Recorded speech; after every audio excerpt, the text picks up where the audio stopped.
Alrighty, welcome. I am your host and admin of this Facebook page, Large Scale Diorama Works, and for those of you who have been on this page the longest, my apologies.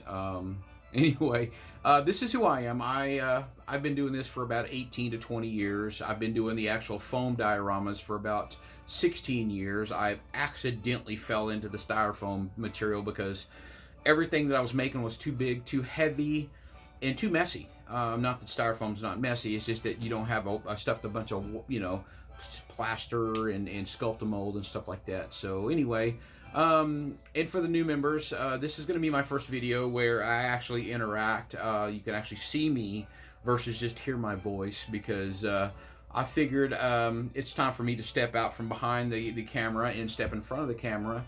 And I definitely want to give a shout out to one of my favorite YouTubers, and he has definitely motivated me, and probably you guys already know him. He's out of the UK. His name's Luke. I won't give him any more of a plug because I have not personally talked to him, but I have followed him fanatically. And if Luke, if you've got the package, I hope I got the size right.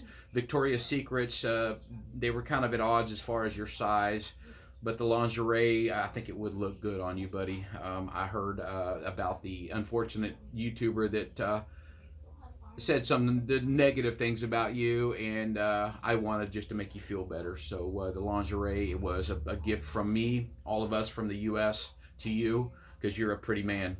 Anyway, but back to my thing. I have been doing dioramas. I've been making kits professionally, not professionally, but selling my kits for about 10 years, 12 years. And you guys are always looking at some of my larger dioramas, some of my larger pieces. I'm going to reach up here and grab this real quick. And again, this is just the material that I use, and this is just an idea. It's not finished yet, but this is the idea of the size of what this is. And again, this is just a small portion of the bigger one. The material I get for free, and this is the sliver of the material. This is the box. I get large boxes that are about probably 40 inches by 30 inches and maybe 36 inches tall, but this is the material I get. A lot of people don't like the white foam because they say it's just not a good material to use, but if we're going larger scale, it's perfect. It is perfect because this stuff's really dense, and then when you prime it, and again, one of my techniques is I water down the primer, so let the primer permeate the foam and it hardens inside the foam. You can sand it, but you can get a lot of, and this is just a trial piece, you can get a lot of detail, and this is before I sanded it, before I did anything other than just use the razor knife and the foam carver on it. It takes a shape really well, and it holds up really well, especially once you get a couple of coats of primer on there. Another thing is I generate a lot of scrap, and I'm not exclusive to 1/6 scale or 1/16 scale. My scrap stuff goes to making game size or 1/32 scale terrain for building dioramas or displaying stuff. So most of my scrap gets used. It's valuable stuff. This stuff goes to landfills. It takes 150 years to biodegrade. It is a oil-based product, so a lot of landfills won't take it. In the UK, I think you guys don't get this particular foam in bulk because of what it is.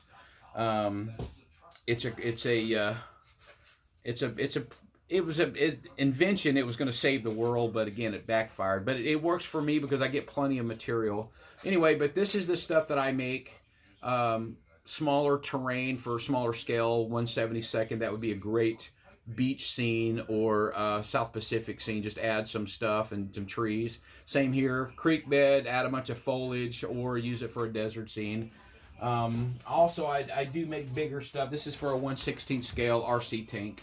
I made it for one of my stugs because a lot of people who buy the RC go out and play with them, and then they put them back in the box and put them up. Well, why not just display them?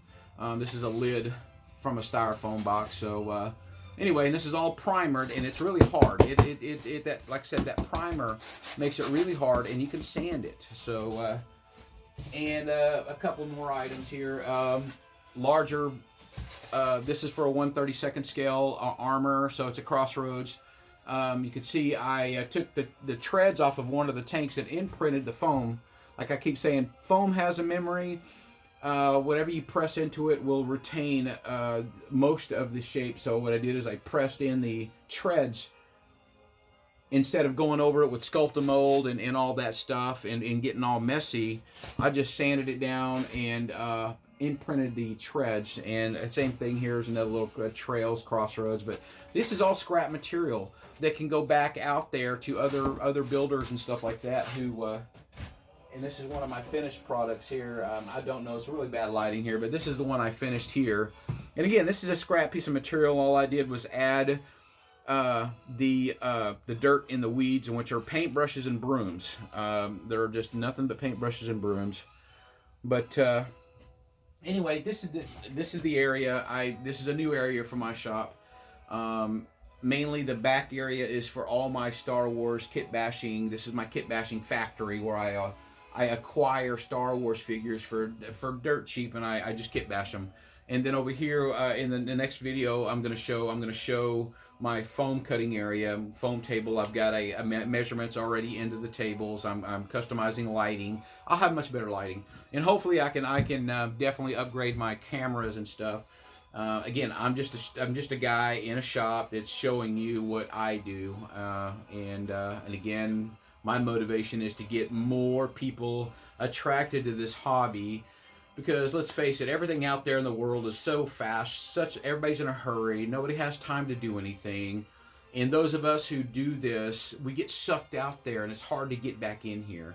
But when we get back in here, we can actually slow down and breathe and everything. So making it more personable, and especially if you've got a question or want to see a technique, I can videotape it like this, and I can actually address it straight to you, the person who ever asked, or the group of people who want to know a particular technique I do. I can do it straight from me to you versus all you see is hands and what I do. Again, my motivation, the other YouTuber Luke, he just watching his videos and how he started and how he progressed into getting better and better and more personable on his videos. And he's just a real guy. He's like me, he's like you. He's just a hobbyist who wanted to put it out there, show his talents, and maybe help somebody else. And again, if you've got stuff you do and you would like to see me at least adapt part of that into my techniques, definitely, I'm always open. I've got so much to learn. I'm a complete amateur when it comes to this, but what I know, I try to keep general, I try to keep basic, because the more basic you are, the more that the beginners can move along and elevate their technique and skill level. So if you keep it simple and keep it basic, you know, and keep it personable, because our hobby is in danger. We are shrinking. It's going towards more 3D printing and all this technology, and most people are getting out of the hobby because life's too busy. Life is too crazy. This is my sanctuary. This is my escape. This is my escape room, because I'm sucked out in the world and I'm so busy, and I'm driving. I'm so busy everywhere. It's just like when I just jump in here, it's like a life raft. It really is. So definitely spend time on your hobby. Definitely, of course, spend time with your family and your work and everything, but you need to find your center. And my center is in here.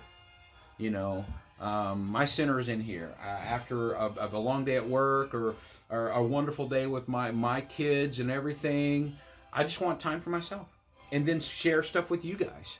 So anyway, this is the first video I've done where I've actually stepped in front of the camera. So, and again, Luke, I'm not as pretty as you are, but, you know, I'm trying. But comments, whatever, just chime in, hit the like button, whatever, because I definitely want to make it more interactive, and especially my longtime members and people who've actually seen and purchased my stuff. You get to see who I am. So, and those of you I've met at shows before, you recognize me anyway. So, anyway, definitely chime in, criticize, stigmatize, whatever. Definitely want to hear from you. And welcome. And again, spread the word. We need to get this hobby out here. And again, These videos are going to be directly towards diorama stuff. No action figures, unless you specifically ask how I kit bash. I don't mind, because that goes into diorama stuff. But most of this stuff, it will be back to the styrofoam stuff. Most of this stuff will be back to this, how to make this, how to turn styrofoam into something you can display, or even something you could sell. So anyway, thank you, and definitely I want to hear your feedback.